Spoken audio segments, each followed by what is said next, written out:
Major General Mukangwe allegedly made a confession that the amount of 5 million rand was paid to him and the National Commissioner General Fani Masemola by a businessman by the name of Mr. Bobby Musiani Mutaung. Yizo lezinsolo ezenziwe izolo uKhomishana osamisiwe wamaphoyisa eMpumalanga uLieutenant General Manamela nezininda uKhomishana wamaphoyisa kuzwelonke uJenene Fani Masemola owayeyiphini likaKhomishana wophiko lokunqanda ubugebengu eMpumalanga uJenene Mokangwe osathatha umhlalaphansi kanye nosomabhizinisi uBobby Mutaung.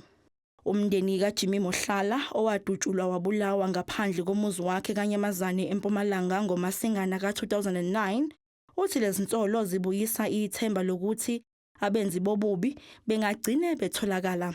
Sifisa ukuthi ngathi bangatholakala laba labende lesehlakalo sokubulala babemhlala. Ngathi bangatholakala bese bakhone nathi sitakala ngoba besinukiwe ukuthi ngithi lesimbulele njengaloku nathi ukuthi basithocharisha. Indodakazi kaMohlala ithi abakwazi ukukhuluma ngokudlula emhlabeni kukayise ngoba bayasongelwa.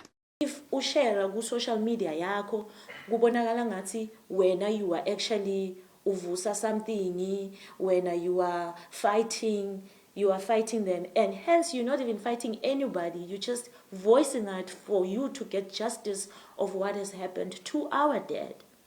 uMohlala wayengusomlomo womkhandlu waseMbombela kanti ngesikhathi ebulawa wayesezinhlelweni zokuyobika ngenkohlakalo ebandakanya ithenda yemali elinganiselwa ku-1.2 billion amarandi yokwakhiwa kwenkundla yezemidlalo iMbombela njengoba lelizwe lalilungiselela ukusingatha umqhudelwano wendebe yomhlaba ngo-2010.